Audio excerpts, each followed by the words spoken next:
A very vexatious problem of contract law has to do with the problem of form contracts, because realistically speaking, we don't read the forms that we sign.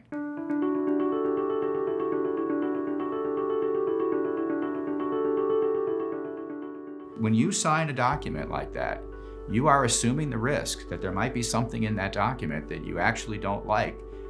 You had the chance to read it, but you didn't read it. Now, we assume a lot of risks in our lives, and we assume risk based on what the costs are of assuming that risk.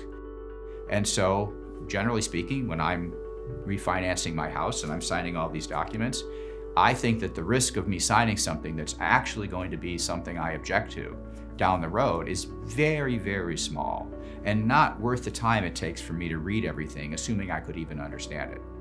But there is one more principle of contract law that I think should operate, and generally I think does operate, and that is that when I'm doing business with, let's say, a mortgage company that is giving me all of these documents to sign, they are what contract law scholars call repeat players.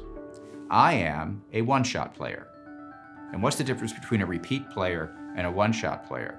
A repeat player is somebody who does the same transaction over and over and over and over and over and over and over again. Therefore, the cost of writing out their agreement can be spread over thousands of transactions. They can hire lawyers that are worth it for them to pay for to analyze every word because it's spread over all of these transactions. As a one-shot player, it's not worth it to me for most of the transactions I enter into to hire a lawyer to read over all these documents. But one of the reasons that that's true is that what contract law ought to do is contract law ought to require that repeat players put the terms in their contract that would not come as a big surprise to one-shot players. These are what I call common sense default rules. What contract law ought to say, and generally speaking I think does say, is that the substance of these form contracts ought to reflect the common sense of people who have not hired a lawyer, such that they would not be shocked if they were to find out that if they do X, Y, and Z, this is what the consequences will be.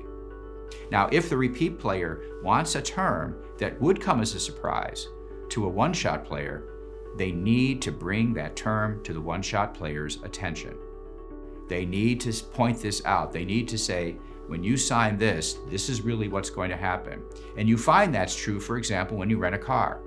When you rent a car, when it comes to the collision damage waiver that you have to sign, the rental car agent makes a really big deal about that. They're also trying to sell you a premium where they're going to pay for that. But even so, the reason they're doing that is because they want you to know if anything happens to this car, it's all on you. You can't say you didn't know that. And that brings the manifestation of assent closer to the subjective intent of each of the parties, which is ultimately what we want. We know about that before we sign on the bottom line.